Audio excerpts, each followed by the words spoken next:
22강이 다 끝났다라고 했는데 끝난 줄로 알았습니다. 그랬는데 또 23강이 있어서 하여튼 감사드립니다. 새로운 시작입니다.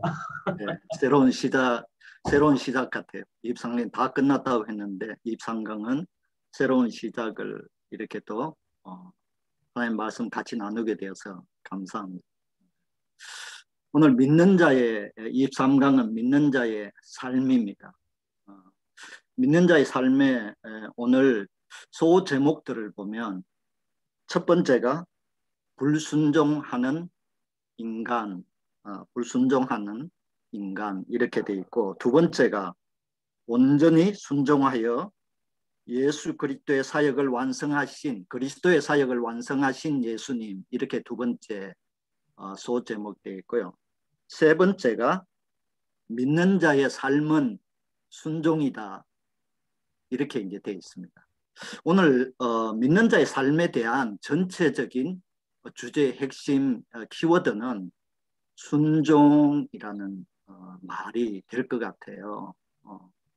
그래서 이 순종이라는 이 핵심을 가지고 우리가 오늘 믿는 자의 삶에 대해 가지고 한번 좀 나누도록 하겠습니다. 다 끝났다라고 십자가 위에서 예수님께서 선포하신 그 말씀에 따르면 십자가 위에서 예수님은 당신의 복음을 완성했다라고 선포하신 것이라고 할 수가 있겠죠. 예수님의 우리가 생애를 보면 그 복음적인 면에서 보면 첫 번째가 성육신 하신 사건이고, 두 번째는 십자가 위에 죽으심의 사건이고, 세 번째는 부활의 사건이라고 이렇게 우리가 볼 수가 있겠죠. 성육신의 사건과 십자가의 사건이 바로 예수님이 아버지로부터 받은 그 사명의 완전한 순종의 그 삶을 이루신 완성하신 것이라고 이렇게, 그것은 아들로서는 순종의 그 완성이지만은 아버지로서는 사랑의 완성이라 이렇게 또 볼 수가 있겠죠. 아버지는 그 사건을 통해서 예수님의 그 순종의 사건을 통해서 당신의 사랑을 우리에게 우리를 구원하시기 위한 그 당신의 그 사랑을 우리에게 온전하게 하신 것이라 이렇게 볼 수가 있습니다. 자, 다 끝났다. 십자가에서 다 이루셨다. 어떻게 보면 십자가 위에서가 아니라 부활하시고 나서 다 이루셨다라고 말씀해야 맞는 것 같기도 해요. 하지만은 부활은 십자가의 순종을 통해서 주시는 하나님의 그 영광, 순종에 대한 그 영광이 바로 부활이라고 우리가 또 할 수도 있겠죠. 그러니까 신학자들은 복음의 정점이 십자가 위에서 이루신 예수님의 그 순종이다 이렇게 말씀하시는 것 같아요. 자, 복음은 예수님께서 십자가 위에서 다 완성했지만은 이제 우리 23강에서 믿는 자의 삶은 우리 믿는 자가 이루어야 될 복음의 몫이라 이렇게 생각이 들어요. 그리스도의 장성한 분량에 이르라고 말씀하셨잖아요. 그 몫이 바로 우리가 믿는 자로서 그 순종의 삶을 살아가는 몫이라고 이렇게 생각이 듭니다. 믿는 자의 삶 앞에서 이제 예수님의 복음은 예수가 그리스도시다. 예수님이 그리스도시다. 그리고 살아계신 하나님의 아들이라는 이것을 첫 번째 아는 것이죠. 아는 것. 예수님의 사역은 이 세 가지를 말씀하신다고 할 수가 있겠죠. 아버지의 뜻으로 오신 예수님이 그리스도시고 또 하나님의 아들이심을 알게 하시는 것이 첫 번째 사역이었고, 두 번째는 그것을 믿게 하는 것이 사역이었다는 생각입니다. 지금까지 이제 아는 것과 믿는 것에 대해 가지고 얘기했지만은 오늘 믿는 자의 삶은 바로 뭐냐면 그 복음을 알고 믿었지만은 그것을 살아내는 삶이 있어야 복음이 이제 완성이 된다는 것을 말씀합니다. 이것이 전체적인 성경에 어떻게 보면 가장 큰 틀이라고도 할 수가 있겠죠. 하나님을 아는 것과 하나님을 믿는 것과 하나님의 말씀에 우리가 순종하여 살아가는 것이 바로 그것이라는 생각이 듭니다. 마지막으로 예수님께서 재림하시는 이 사건은 우리가 이 참 복음으로 살아낸 이 순종의 백성들을 다시 영광으로 거두시는 데려가심을 마무리하는 그런 과정이 아닌가 이렇게 이제 생각해요. 오늘은 이제 믿는 자의 삶의 주제가 순종이라고 했는데 이제 22강 다 끝났다. 이제 다 끝났으니까 그 다음으로 이제 좀 넘어가고 23강 믿는 자의 삶 창세기 3장 11절 말씀 이르시되 누가 너의 벗었음을 너게 알렸느냐 내가 너게 먹지 말라 명한 그 나무 열매를 너가 먹은 첫 번째 사람인 아담이 하나님께 불순종한 그 사건을 우리가 이제 볼 수가 있습니다. 성경은 전체적으로 보면 어떻게 보면 순종한 이야기보다 불순종한 그 이야기가 대부분이라고 이렇게도 우리가 볼 수가 있습니다. 오늘 3장 11절은 아담이 첫사람 아담부터 우리는 하나님께 불순종한 그런 인생으로 우리에게 말씀하고 있다.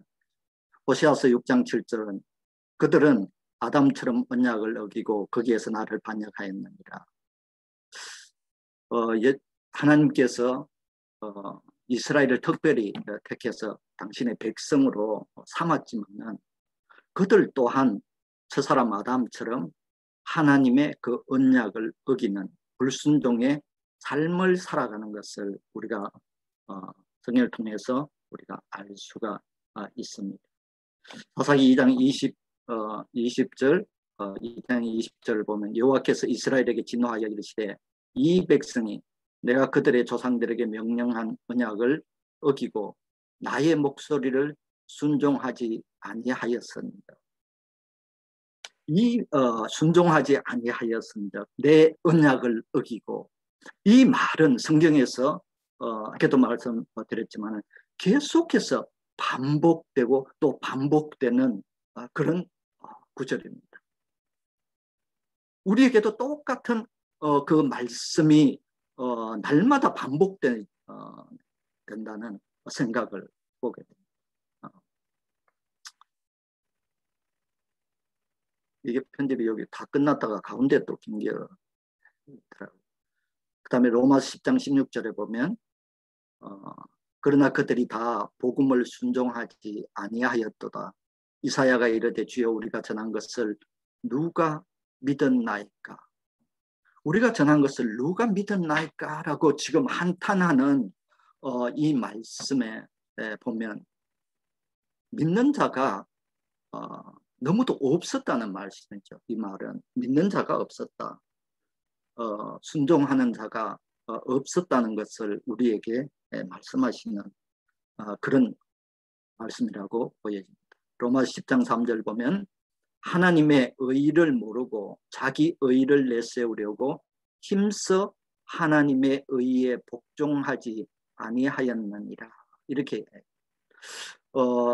여기에 복종하지 아니하였다, 불순종하였다라고 하는데 그게 첫 번째 하나님의 의를 모르고 두 번째는 자기 의를 세우려고 세 번째는 힘써서 이렇게 복종하지 아니했다고 말하고 있습니다.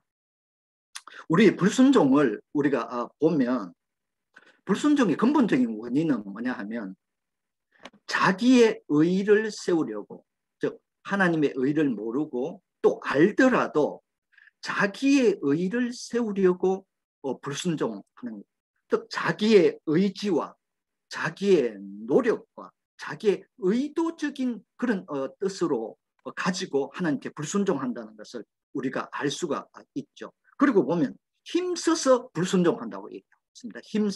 힘써서 한다는 자체가 뭐냐 하면 그 불순종을 우리는 우리의 의를 위해서 우리가 애써 힘써서 복종하지 않고 순종하지 않고 불순종의 길을 가고 있는 우리 인간들이라는 것을 말씀하고 있다고 이렇게 볼 수가 있습니다. 에베소서 2장 2절에 보면 그때 너희는 그 가운데서 행하여 이 세상 풍조를 따르고 공중의 권세 잡은 자를 따라서니 곧 지금 불순종의 아들들 가운데서 역사하는 년이라. 자, 불순종의 아들이라고 했죠. 그러면 불순종의 아버지는 우리가 누군지 알죠. 사단이죠. 우리가 그를 따르는 불순종의 아들들 가운데서 우리가 역사한다. 이렇게 이제 말하고 있습니다.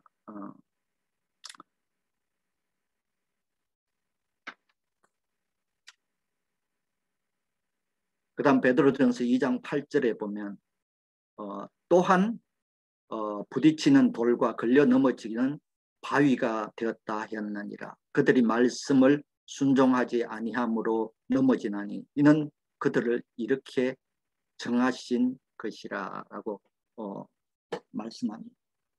그 다음에 요한복음 3장 36절 보면 아들을 믿는 자에게는 영생이 있고 아들에게 순종하지 아니하는 자는 영생을 보지 못하고 도리어 하나님의 진노가 그 위에 머물러 있느니라 이렇게 얘기하죠. 여기서 보면 믿는다는 것과 순종을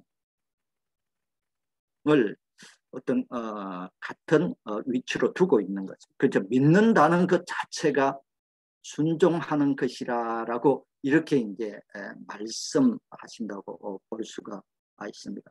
즉 믿음의 삶은 바로 순종의 삶이라 이렇게 우리가 말씀할 수가 있겠죠. 그 진짜 우리가 믿는다면 우리가 예수 그리스도 또 예수가 하나님의 아들이심을 그 참 복음을 믿는다면 그분의 말씀에 순종하는 것은 어떻게 보면 당연한 것이고 또 그것이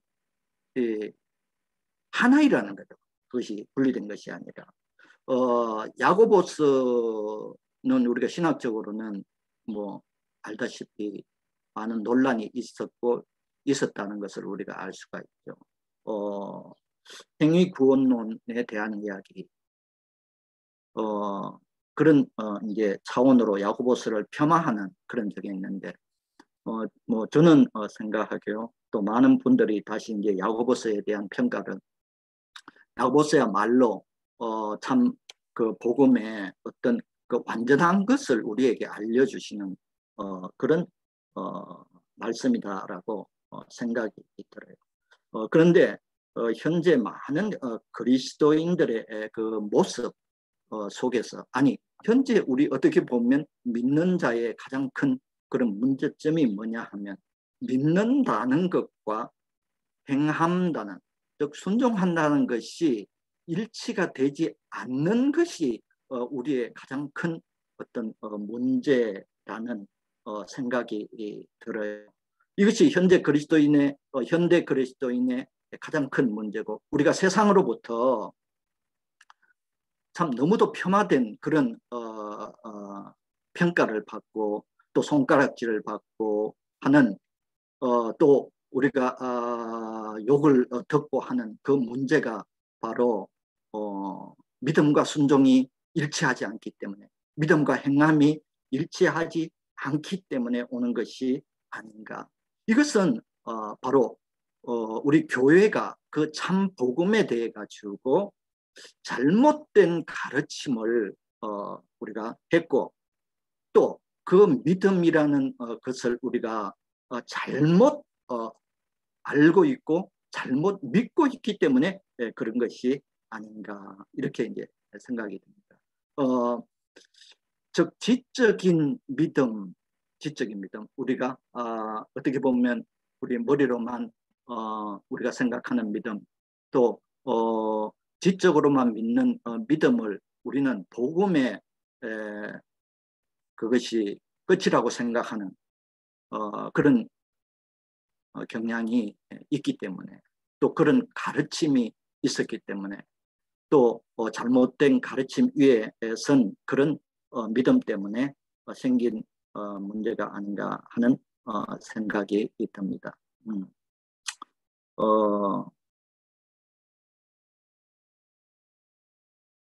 그 믿음은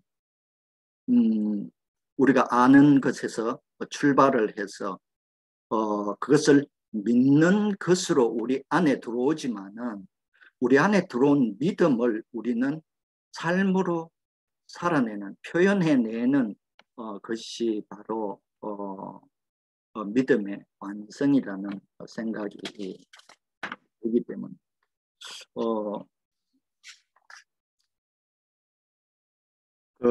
이 이제 말씀 우리가 나눔 가운데서 보면 잘못된 믿음 우리가 교회 안에서 잘못된 믿음의 가장 근본적인 문제는 감성적이고 지적인 그런 종교로 기독교가 어떻게 보면 떨어졌기 때문에 그렇지 않나.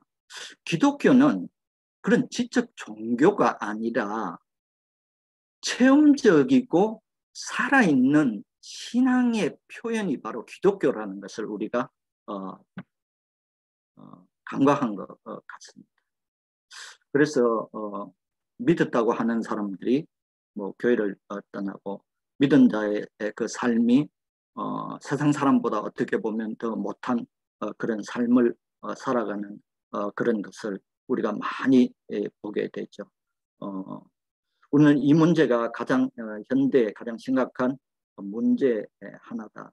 그런데 이것은 단순히 교회의 문제이기도 하지만 이것은 사단의 아주 고도의 그 전략에 의해서 그 믿음의 길, 그 믿음을 아주 낮게 만든 또 믿음의 길을 너무도 넓게 이것을 만든 사단의 고도한 그런 전략이라는 그런 말씀을 했는데 저도 아주 공감을 하고 있습니다. 사단은 처음에는 사실은 믿음의 공동체에 들어가지 않도록 하는 것이 들어가지 못하게 하기 위해서 많은 핍박과 또 많은 그런 그 어떤 그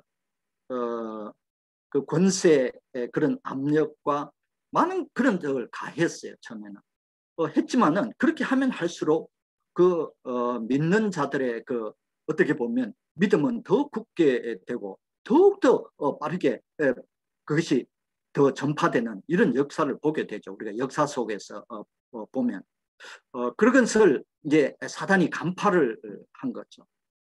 핍박을 해서는 믿는 자들을 없앨 수가 없구나. 이제는 핍박이 아니라 햇빛 정책을 서는 거죠.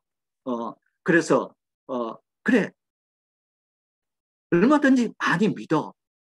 믿는 것을 대신에 아주 그 수준을 낮춰서 구원에 이르지도 못하게 하는 그런 믿음으로 그 전략을 바꿨다는 생각이 듭니다.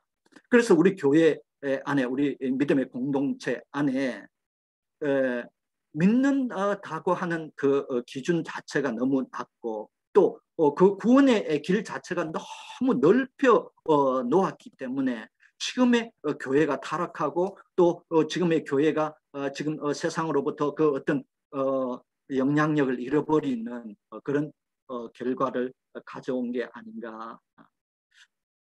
예수님께서 나는 길이요 진리요 생명이라고 했습니다. 진리를 알고 그 길을 따라가는, 예수님을 따라가는 자가 영생에 이르는 것이죠. 그런데 진리를 알기는 아는데 그 길을 우리는 잃어버렸다는 그런 생각이 듭니다. 그랬으니까 결국은 구원에 이르는 자도 없겠죠. 성경 말씀에 그 구원의 길은 좁은 길이라고 했습니다. 그리고 많은 사람이 가지 않는 그런 길이라고 했습니다.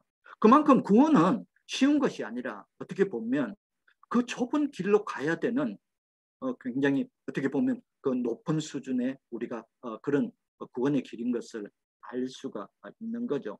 하지만 지금은 그 구원이라는 것을 믿는다는 것을 우리는 너무도 쉽게 우리가 해석하고 쉽게 받아들이고 있습니다. 이 말씀 가운데서도 우리가 보면 병이 나으면 기도해서 병이 나으면 구원받았다. 이렇게 병이 나으면 이제 구원을 받았습니까? 라고 이제 질문하고 있는데 그런 건 아니죠. 병 나은 것과 구원받는 것은 다른 문제란. 그리고 또 이 땅 가운데서 예수님 오셔서 일으킨 기적뿐만 아니라 그 이후에도 많은 기적들을 우리가 체험하고 또 우리가 그것을 놀라워하는 것을 보게 됩니다. 그러면 그 기적을 체험하고 기적을 봤다고 해서 우리가 구원을 받았냐? 그것도 전혀 구원과 다른 문제란. 또 우리가 교회 안에서 보듯이 기도해서 응답받았다. 기도해서 하나님의 기적을 체험했다. 이런 이야기를 우리가 듣게 되죠. 그런데 하나님의 그 기적을 체험한 것과 하나님의 그 기도의 응답을 받았다는 것은 우리가 구원으로 가는 그 길과는 완전히 다르다고 할 수는 없지만 그 자체가 구원의 길이라고 할 수가 없다는 것을 우리가 알 수도 있죠. 예수님의 복음을 우리가 알고 있느냐, 예수님의 복음을 정확히 알고 또 그 믿음대로 순종하는 삶이 있느냐 하는 것이 바로 구원의 기준이 되는 것이겠죠. 구원의 기준은 하나밖에 없죠. 예, 그 참 복음, 예수는 그리스도시고 하나님의 아들이심을 우리 가운데서 믿음으로 또 삶으로 우리가 그것을 순종하는 것, 그것이 바로 구원의 단 하나의 기준이라고 이렇게. 귀신들도 예수님을 압니다. 인정하죠. 예수님을 인정한다고 해서 구원에 이르느냐? 그거는 아니잖아요. 귀신도 인정하고 귀신도 예수님을 알고 하죠. 하지만 예수님의 그 길을 따르지는 않잖아요. 즉 예수님의 그 길을 따르느냐 안 따르느냐, 즉 믿음의 삶을 사느냐 안 사느냐가 어떻게 보면 구원의 마지막 우리가 단계라는 것을 우리가 알 수가 있습니다. 이런 그런 잘못된 복음에 대한 참 복음에 대한 우리 목회자, 선교사들 또 교회 리더들조차도 이런 참 복음에 대한 온전한 자신의 그런 복음이, 바른 복음이 자신 안에 없다는 것이 가장 큰 우리의 문제가 아닐까 이런 생각을 해봅니다. 땅 끝까지 그 복음을 전하여서 주님께서 말씀하시는 것은 나의 증인이 되리라고 말씀하셨는데 우리의 어떻게 땅 끝은 물리적인 이 땅 끝도 땅 끝이지만은 우리 안에 땅 끝이 있다는 거죠. 믿음의 그 땅 끝까지 복음이 완전하게 다다라야 우리가 그리스도의 증인이 된다는 거죠. 어떻게 보면 우리는 첫 번째 해야 될 일이 우리 안에 그 복음이 완전하게 그 땅 끝까지 이르러서 참 복음이 우리 안에서 완성이 되는 것이 바로 첫 번째 복음의 사역의 첫 번이라는 생각을 하게 됩니다. 그렇게 해야 우리가 바른 그 복음이 내가 온전한 참 복음 안에 있어야 우리가 참 복음을 전할 수가 있죠. 우리가 지적으로 아는 이 복음을 전하는 것이 우리의 선교고 우리의 전도가 아닐 것이라는 생각이. 거기에는 그런 지적인 그런 복음으로 우리가 전하게 되면 그게 능력이 없고 생명이 없게 되죠. 결국은 지금의 많은 교회 문제를 우리가 또 새롭게 양산하는 그런 결과가 아닐까 이런 생각을 하게 됩니다. 한 예로 뭐 우리 이제 정 목사님이 청년에게 구원 받았느냐 이렇게 물었는데 구원에 대해 가지고 고민하는 또 그런 의심을 가진 거 그것을 하는 걸 보니 너가 구원받았다 이런 얘기를 이제 했다고 하는데 이거 한 얘기는 하지만은 우리 안에 진짜 참 복음의 그 완전함이 있는지 참 점검해야 되는 게 아닌가 이런 생각을 또 해보게 됩니다. 히브리서 5장 8절 9절 말씀 그가 아들이면서도 받으신 고난으로 순종함을 배워서 온전하게 되었은즉 자기에게 순종하는 모든 자에게 영원한 구원의 근원이 되시고 이건 두 번째 이제 우리가 소제목으로 온전히 순종하셔서 그리스도의 일을 완성하신 예수님이라고 그랬죠. 이제는 이제 예수님이 이 땅 가운데 오셔서 당신이 구원에 대한 그 순종을 우리에게 어떻게 몸소 보여주셨다는 거죠. 보여주셨다는 거죠. 그래서 요한복음 1장에 보면 주님이 제자들을 부르실 때 너희가 와서 보라 라고 이렇게 첫 번째 말씀하는 게 와서 보라는 거죠. 그게 뭐냐면 그냥 와서 내가 말하는 거 듣기만 해라가 아니라 와서 보라는 말은 내 삶을 그대로 너희들에게 가르친다는 거예요. 삶을 가르친다는 것이 바로 예수님의 말씀인 거죠. 그리고 나서 예수님께서 그 제자들에게 말씀하시는 말씀이 뭐냐면 나를 따르라라고 말씀하시죠. 즉 복음의 제자화는 우리의 삶으로 그것을 증거하고 또 그 복음을 전하는 자를 따라가는 우리의 첫 번째 우리의 복음을 주신 분이 예수 그리스도니까 우리는 예수 그리스도를 따라간 즉 예수 그리스도의 그 말씀에 따라서 그 삶을 살아가는 그런 것이 제자도의 예수 그리스도의 제자도가 아닌가 이런 생각을 해보게 됩니다. 히브리서 5장 8절 9절 오늘 이 말씀은 보면 순종함을 고난으로 순종함을 배워서 온전하게 되셨다. 당신이 먼저 그 고난 가운데에서도 순종함을 배워서 온전하게 되셨다라고 말하죠. 이것이 바로 우리에게 가르치시는 어떻게 본의 근원이라는 생각이 됩니다. 그래서 자기에게 순종하는 모든 자에게 또 이 참 복음의 구원의 길을 열어 주신 것이라는 생각이 됩니다. 빌립보서 2장 8절 보면 사람의 모양으로 나타나사 자기를 낮추시고 죽기까지 복종하시니 곧 십자가에 죽으시니라.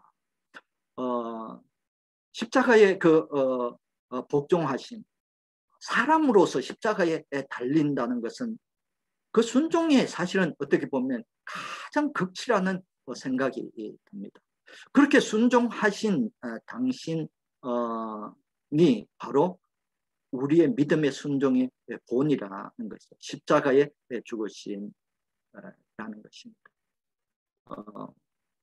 로마서 5장 19절 말씀을 보면 한 사람이 순종하지 아니함으로 많은 사람이 죄인 된 것 같이 한 사람이 순종함으로 많은 사람이 된다.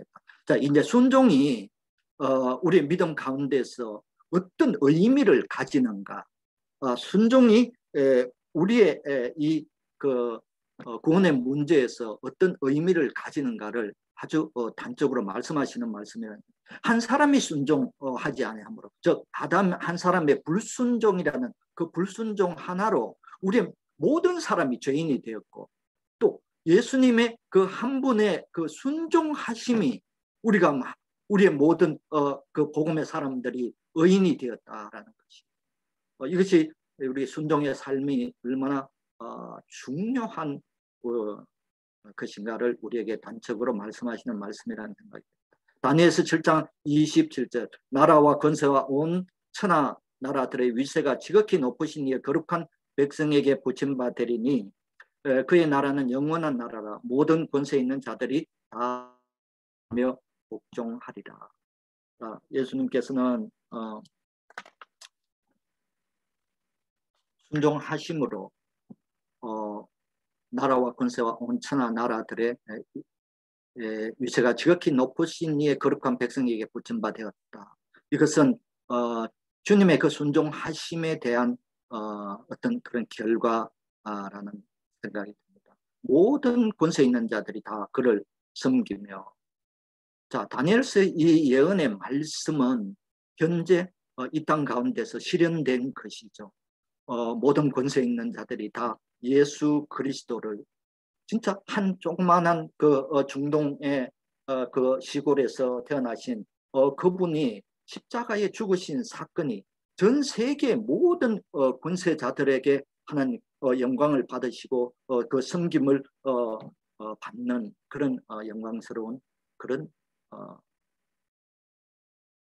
분이 되었다는 것을 예언하신 것이 에베소서 1장 22절 또 만물을 그의 발 아래 복종하게 하시고 그를 만물 위의 교회의 머리로 삼으셨느니라.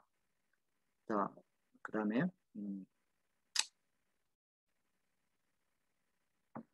자, 이것은 순종은 이제 예수님의 순종을 통해서 우리가 배우는 것은 순종은 진실로 믿는 자의 사활이다. 삶과 죽음이 걸린 문제라는 가장 중요한 문제라는 그런 것을 알 수가 있습니다. 그 순종에 대한 이야기로 이제 조 목사님이 이제 당신이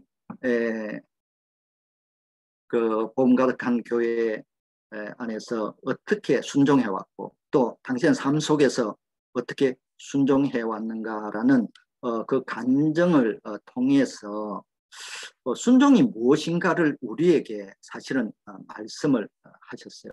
저도 이제 이 말씀을 들으면서 순종하는 자에게는 하나님께서는 그를 택하셨기 때문에 그를 택한 자가 순종할 때는 하나님께서는 그에게 첫 번째 열정을 주신다는 생각을 하게 됩니다. 열정을 주시고 또 그 모든 길을 여신다는 생각을 제가 하게 됩니다. 그 조 목사님의 어떤 그런 간정으로 아니라 우리 선교사님들은 다 그런 어떤 간정들을 갖고 계시잖아요.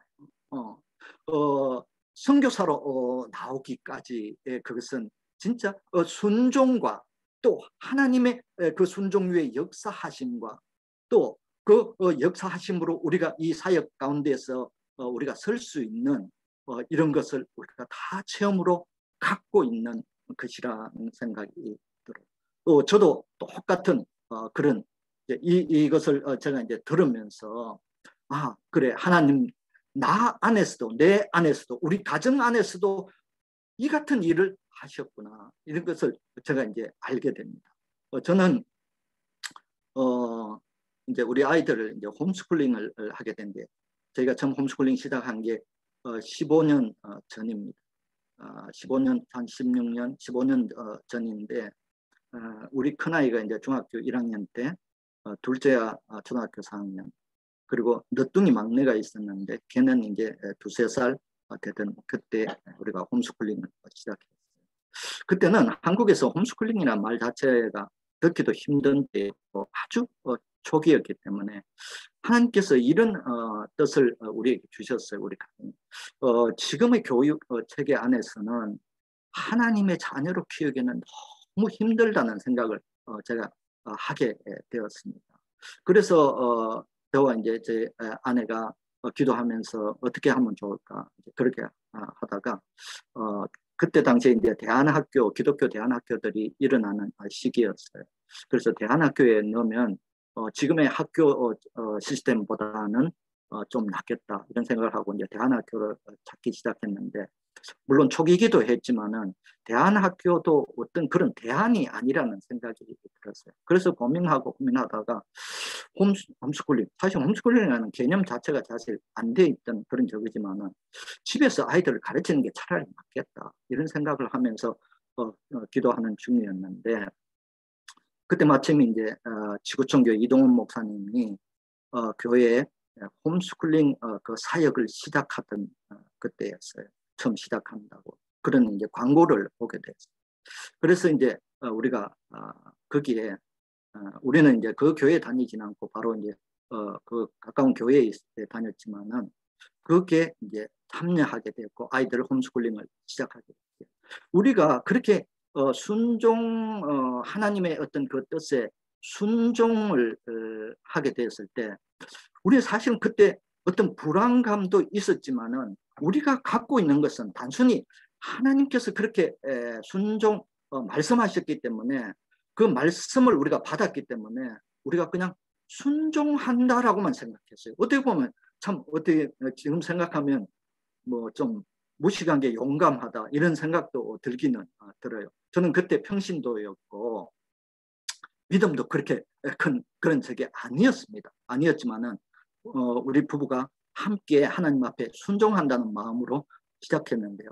그 모든 길을 하나님께서는 아무것도 그때 당시에는 사실 홈스쿨링 할 수 있는 어떤 여건이나 또 어떤 그런 그 학습적인 자료나 아무것도 사실 없는 상태였습니다. 없는 상태였지만은 우리가 시작하고 계속 하면서 하나님께서는 지혜를 주시고 또 그 모든 것의 때에 따라 가지고 하나님께서는 적절한 그 모든 것을 공급해 주셨다.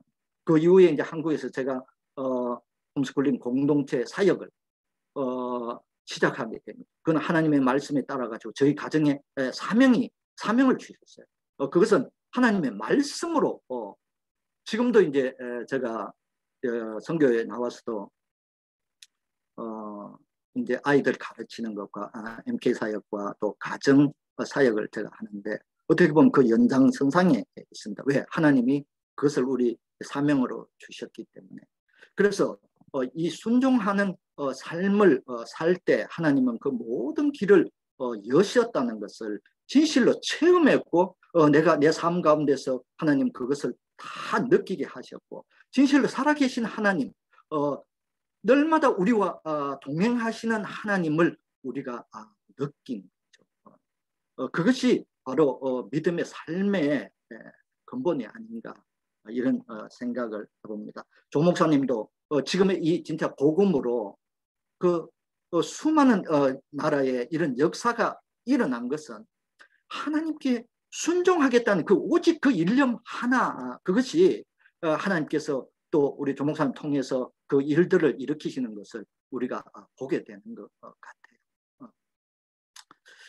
세 번째로 믿는 자의 삶은 이제 순종이다라는 것을 우리가 또 보게 됩니다. 히브리서 12장 9절 또 우리 육신의 아버지가 우리를 징계하여도 공경하였거나 하물며 모든 영의 아버지께 더욱 복종하며 살지 않겠느냐. 네. 맞습니다. 우리 아버지에게 또 순종해 우리가 삶을 사는데 우리의 영의 아버지인 하나님께 우리가 순종하면 당연한 것이고 여기 보면 우리가 합당한 것이죠.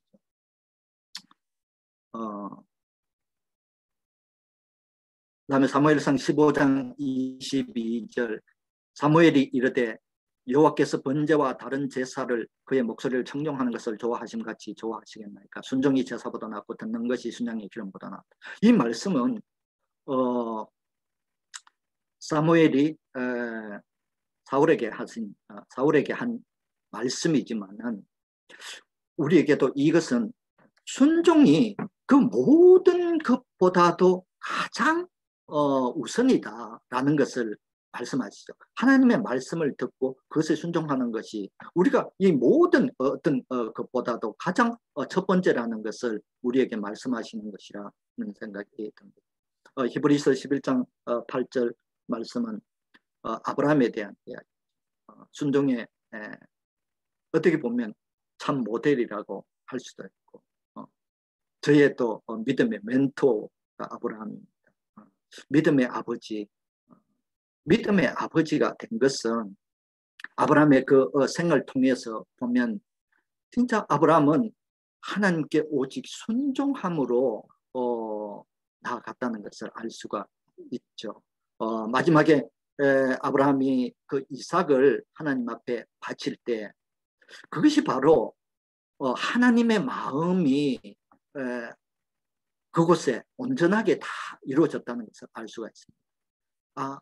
자기의 자식을 내어놓는다는 것이 얼마나 사실은 힘든 것이죠. 하나님도 당신의 독생자를 우리를 위해서 내어놓으심이 바로 그곳에서 우리가 볼 수가 있는 거죠. 그 마음에서 볼 수가 있는 거죠. 그때 하나님은 아브라함을 통해서 이제 너가 나를 경외하는 것을 알겠다. 진짜 너가 이제 나를 사랑하고 나를 존경하고 나를 믿는 것을 알겠다 하면서 믿음의 아브라함으로 하나님은 부르시는 것을 우리가 알 수가 있는 거죠. 그래서 이 믿음을 완성하는 것은 아브라함의 가정을 통해서 보면 믿음을 완성하는 것은 아브라함의 믿음도 있지만 거기에는 온전한 이삭의 순종도 있었다는 것을 알 수가 있죠. 진짜 어떻게 보면 아브라함의 가정이 온전한 순종을 이루었을 때 그 가정이 하나님 앞에 온전한 믿음의 아버지로 설 수가 있었다는 것을 알 수가 있습니다. 우리가 가정이 하나의 믿음의 공동체로서 또 물론 교회를 확대하면 교회가 하나의 믿음의 공동체로서 우리가 그 이 순종이라는 것을 어떻게 이루어야 될까를 잘 말씀하는 말씀이라는 생각이 듭니다. 로마서 6장 16절 너희 자신을 종으로 내주 누구에게 순종하든지 그 순종함을 받는 자의 종이 되는 줄. 맞습니다. 그대로죠. 순종하는 그것에 그가 주인이 되는 거죠. 우리가 악에 순종하면 악의 종이 되는 거고 의에 순종하면 의의 종이 되는 거죠. 누구에게 순종하는가가 바로 그 결정되는 사안이라는 생각이 듭니다. 베드로전서 1장 22절 너희가 진리를 순종함으로 너희 영혼을 깨끗하게 하여 거짓없이 형제를 사랑하기에 이르렀도다. 자, 우리가 진리를 순종한다. 진리라는 것은 하나님의 말씀이니까 말씀에 순종할 때 너희 영혼이 깨끗해집니다. 자, 우리가 하나님 말씀에 순종할 때 우리가 거룩함을 이루고 또 형제를 사랑하는 것이 어떻게 보면 복음의 삶의 모든 것이 아닌가. 그래서 하나님은 나는 사랑이시라라고 말씀하죠. 순종의 삶의 그 모든 표현은 사랑이라는 것으로 우리가 표현할 수가 있는 것 같아요. 고린도후서 9장 13절 이 증거로 증거를 삼아 너희가 그리스도의 복음을 진실히 믿고 복종하는 것과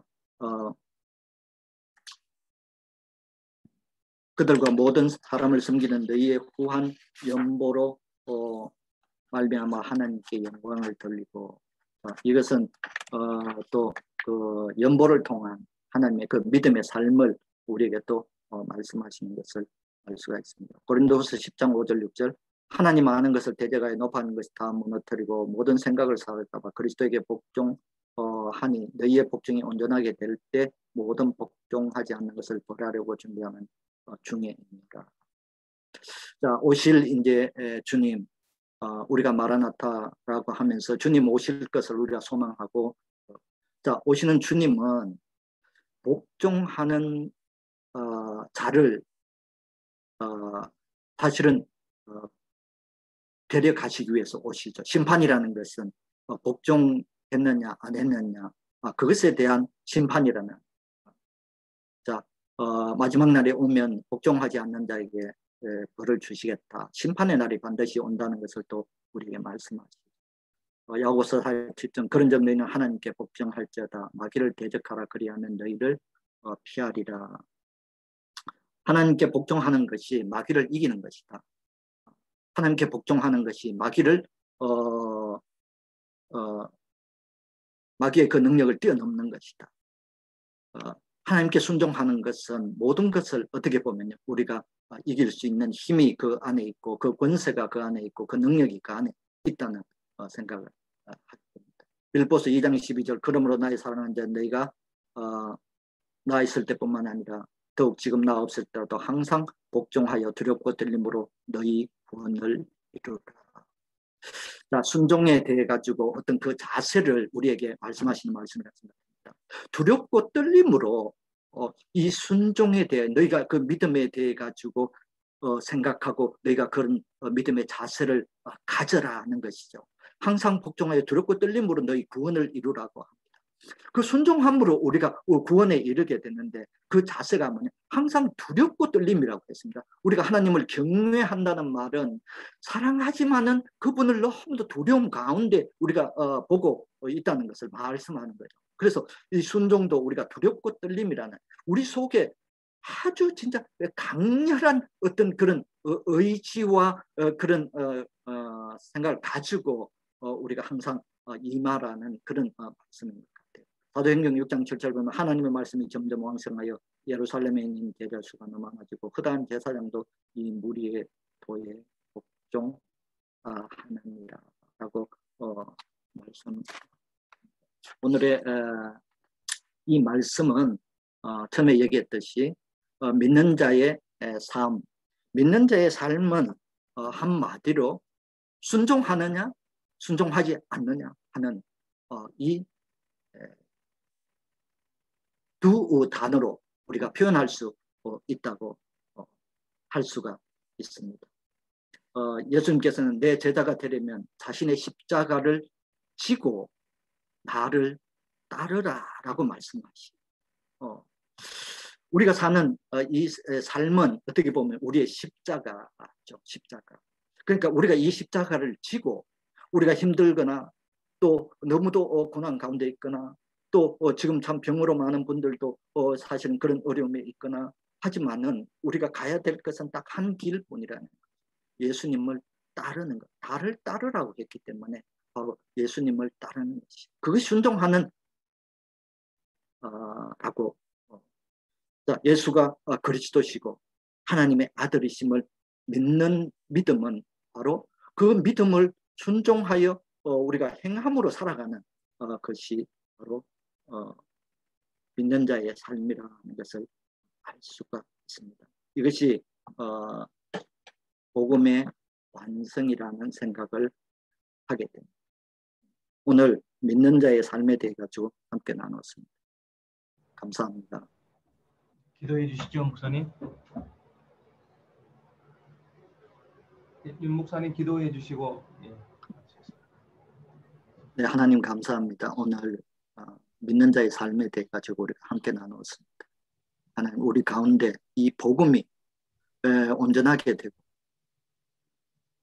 예수가 그리스도시요 살아계신 하나님의 아들이심을 믿는 그 믿음이 우리 삶 가운데서 참 복음이 되고 하나님 그 참 복음이 우리 가운데 삶이 되고 또 우리의 인생이 되도록 하나님 축복하실 뿐만 아니라 우리의 자녀들에게도 하나님 우리 온 가정이 또 우리 온 교회가 하나님 이 믿음으로 살아가는 자들이 되도록 하나님 지금 이 시간에 우리가 다시 한 번 더 복음에 대해 가지고 우리가 정립하고 우리가 바로 세우는 그런 때가 되도록 하나님 축복하여 주시옵소서. 우리 주 예수 그리스도의 이름으로 기도드립니다. 아멘. 아멘.